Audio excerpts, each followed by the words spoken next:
Assalamualaikum warahmatullah taala wa barakatuh. Mbokk yi ñu ngi leen di ziyaara, ñu ngi leen di nuyu di leen ñaanal yàlla, di seet ku si nekk num def te di sàkku itam ngeen ñaanal ñu, di gërëm ñëpp rek ci taxawaay bi. gis nañ ko, yàlla na yàlla faylante ak yéen te fayee leen yiw. yàlla na yàlla def jàmm ci réew mi, def ko ci réew yi ñu wër, def ko ci àdduna bi bi jaay rasulullah. yal na yàlla dooleel te jàmmal jullit yi ci barke yonent bi, barke alquran, barke allahumma salli ala sayyidina muhammadin wa sallam. tey nag dañ dikkaat ak yéen ci benn kayfiya bu am solo jëm ci wàllu ubbeeku, wala rek nga am soxla bu xamante ni tar na, nga bëgg cee liggéeyee suratu Waqiya.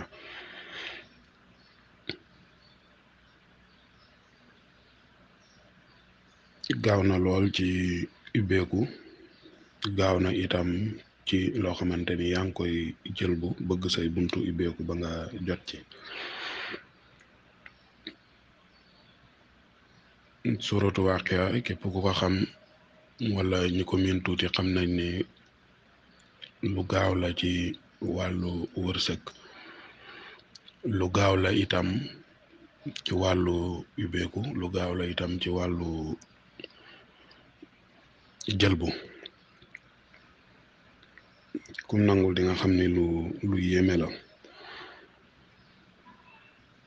mbir yi nag léegoo léeg lu baax dina tege, nit def ko dis ci sax loo xamante ni dafa yéeme, karaama lay doon. nit def ba sonn du gis dara. waa na xoolaat boppam, na xoolaat ay mbiram, na xoolaat itam digganteem ak yàlla, ndax mbir mi kat ijaaba am na ci solo trop trop trop trop trop trop. ijaaba am na ci solo trop, maanaam yàlla nangul la. nangu nag am na ñaar. yàlla mën na laa nangu ci booyal la, loo def rek moo ànd ci ak yow.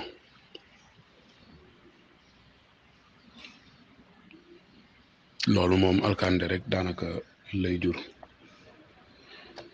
mën na la nangul itam ci dëppoo gi nga dëppoo ak moom, ak juboo gi nga juboo ak moom. yal nañu yàlla defal nangu googu. loolu bu nekkee ci yow sax daanaka doo jug mukk di def lu ban, doo jug sax di def lu bon, ndax daanaka da ngay am wilaayatu. yal nañu yàlla defal loolu, yal nañu ko yàlla defal, te yal na leen ko yàlla defal itam. tey nag lii ñuy indi nekk loo xamante ni solo gi mënuñuy toog sax di ci wax gu bari. suratu Waqiya la, moom ngay bind bu fekkee ne da nga soxlawoo ubbee goo xamante ne ubbee gu yéeme la, wala nga soxlawoo mbir bëgg yàlla defal la ci ubbee ba nga jot ci. jëfandikool lii. da ngay bind suratu Waqiya bam jeex benn yoon, teg ci xaatim gi ñu tëggee qawluhul haqq wa lahul mulk.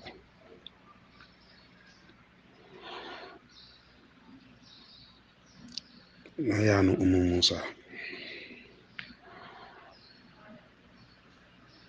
xaatim gi buñ ko seetloo bu baax, ku ci jël samatuwaay xëy na di def misaan bi, di nga gis ni bët kër yi ñu ngi taxaw ci 132.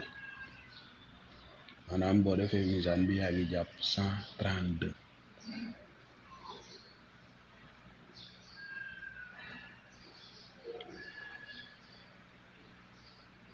132 ñi nga xamante ni xëy na dox nañ tuuti ci wàllu adat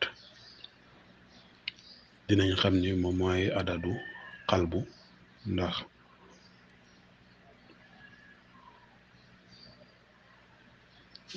laam la ginnaaw xaaf baa topp ci,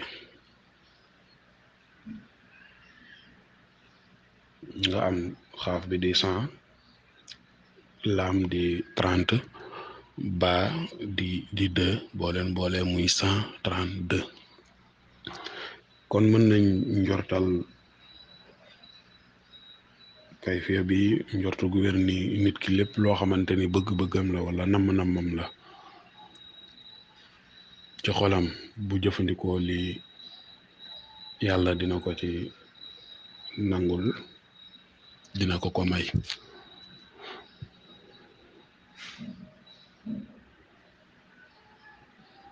ci kàttanam li ngay def mooy da ngay bind suratu Waqiya 132, déedéet subhanallah, da ngay bind suratu Waqiya benn yoon. boo bindee suratu Waqiya benn yoon teg ci xaatim gi benn yoon. bu xaatim gi noppee nga jël sa soxla bind adadu allahu, waaye yaa ngi séparé ñaari siis yi, ndax adadu nafsu allahu 66 la. alif benn la, laam 30 la, ñaari laam ñoo ci nekk, boo leen boolee muy 60, bu di 61 nga teg ci 5 ha bi muy 66. nga bind foofu sa soxla, ci suufu soxla bi yaa ngi am Mikailu, ci kaw soxla ba yaa ngi am à l'envers Jibrilu. noonu lañ koy bindee. boo ko bindee nga xàmb ko def ko cangat. cangat gi nag yaa ngi ci yokk reenu benteñe, ñetti aloom ak xobi aloom. da ngay wut maanaam reenu benteñe ñu bari xam nañ ko. xombal moom daanaka kenn du leen wax benteñe, ndax foofu lañ tuddee woon France benteñe ndax bari benteñe.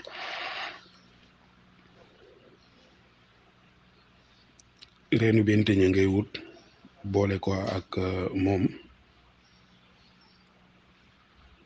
wut ñetti doomi aloom def ko ca, wut xobi aloom it def ko ca,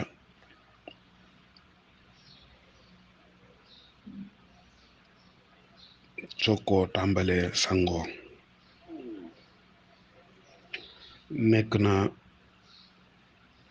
secret bu doy waar, bu am solo itam te am doole.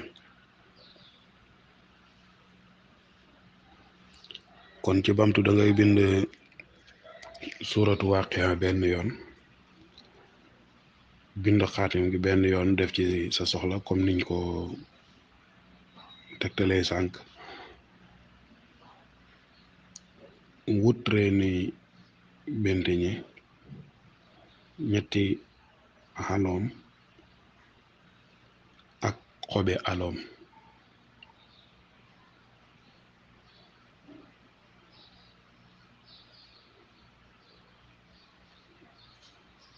def ko ci saafara si, sangoo ko juróom-ñaari fan bu la neexee it nga sangoo ko lu ëpp loolu.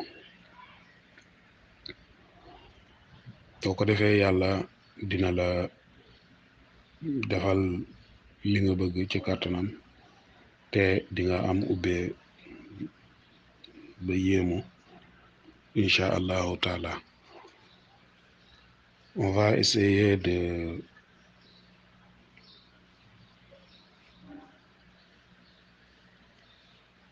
traduire ça en français pour nos frères et sœurs qui ne comprennent pas le wolof.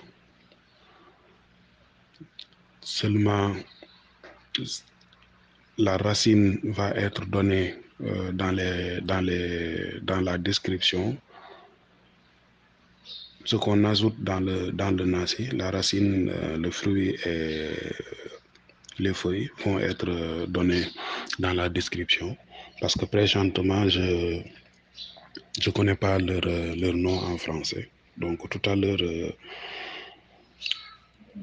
avant de téléverser la vidéo,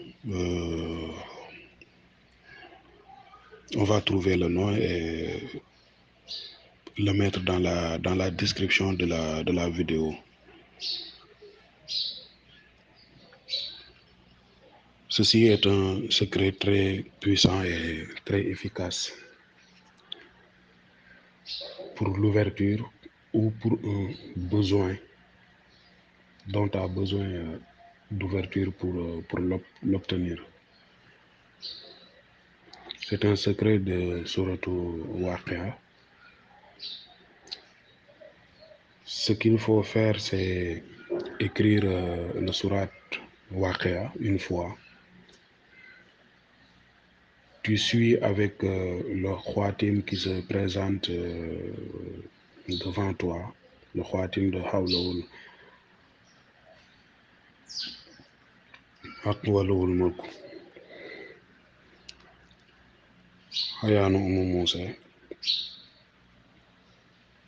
Il faut noter aussi que le poids mystique du khatim, c'est 132. 132, c'est le poids mystique de Qalbu, le cœur. Parce que Khaf, c'est 100, l'âme, c'est 30, et le bas, c'est 2. C'est un khatim aussi très, très, très spécial et très puissant.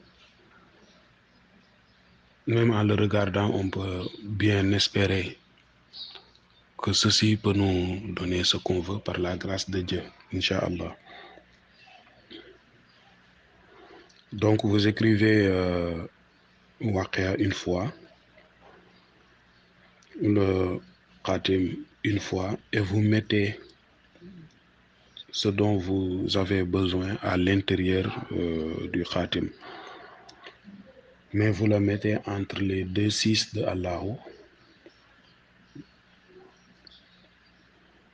et Mikaïl en bas, Jibril à l'envers, en haut, tel que vous le voyez. C'est un khatim qui a un baytihal. Donc le baytihal ne ferait pas partir du mizan si tu veux faire le mizan du khatim. Et si tu fais le mizan, tu vas trouver que le khatim est intact et tu tombes toujours sur 132, ce qui est très important à vérifier toujours si vous avez un khatim. Seulement, il y a des khatim dont le mizan peut ne pas tomber juste à cause des kasras. Un jour, on va revenir sur ça, Inch'Allah.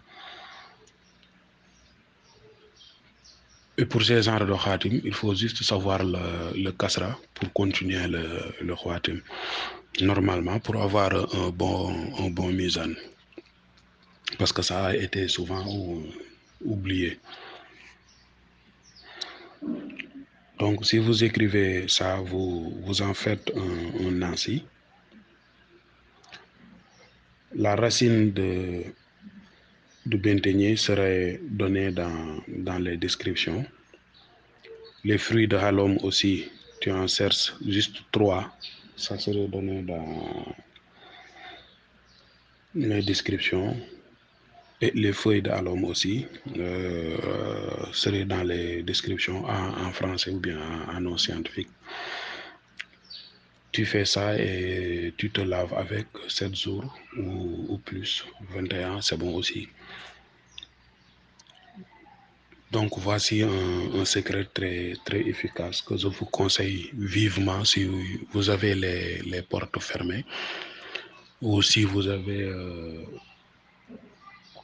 un besoin ardent d'obtention de quelque chose, par exemple des papiers, un visa, une autorisation, de l'argent, mettez juste ce que vous voulez à l'intérieur. Inch'Allah, tu l'auras par la grâce de Dieu. Alhamdulillahi rabbil alamin. Waaw lii nag ñu ngi leen koy digal ñu ngi leen koy conseiller itam boo amee soxla boo xamante ni daal soxla bu la ñor la ah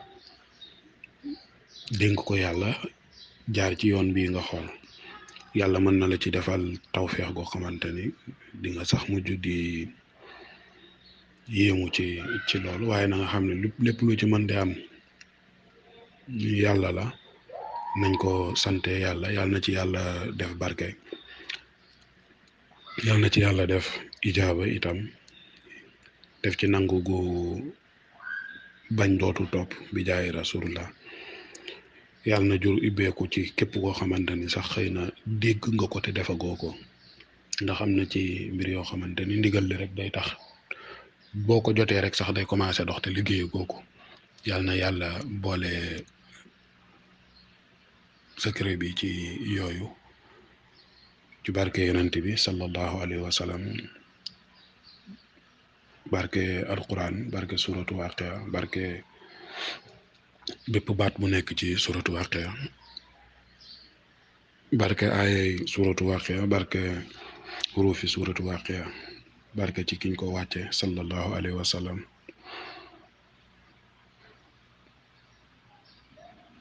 yal na yàlla def ci nangu daal yal na yàlla def ci nangu bu baax a baax a baax a baax a baax asalaamualeykum wa rahmatullah waaw ñu profité ci rek pour leeral benn mbir léegoo léeg nit dinañu jël ci suuf di wax naan dafa bëgg mbiri boppam nangam bëggul yi jaar ci li ñuy dugal daal jox ma maanaam xaas ak nangam ñu leeralal leen ñun lépp luñ jëfandikoo wut wala lépp loo xamante ne naruñu koo jëfandikoo duñ ko jox kenn loolu na ko ñëpp xam ndax yaakaar naa ni wuruj jaami yàlla yi mbon weesu ko dayo la ci mbon loo bëggalul sa bopp bu ko bëggal sa moroom loo dul jëfandikoo bu ko jox kenn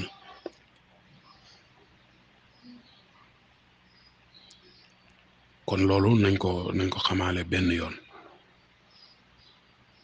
lu ñu wóolu lu ñuy jëfandikoo lu ñu xam lu ñu wér moom la ñuy jéem a séddoo ak jaami yàlla yi léegoo léeg nag di ci rax suñuy xalaat maanaam ci wàllu laayante biir ci doxalin kon loolu nañ ko bàyyi xel tout à l'heure j'ai dit en wolof que toutes les recettes qu'on donne sur cette chaîne c'est des recettes qu'on pratique nous-mêmes qu'on utilise nous-mêmes sur notre propre personne et pour nos clients. On ne donnerait jamais un secret qu'on n'utilise pas ou bien qu'on n'utiliserait pas. Il faut comprendre ça. Pas la peine de nous prendre en privé pour nous dire donnez-nous, on ne veut pas les secrets que vous publiez, donnez-nous des secrets directement nous-mêmes. Non. On est ici pour un partage avec les frères. On est ici pour un partage avec les frères. Donc, il faut respecter nos principes et nos valeurs. Assalamu alaikum wa rahmatullah.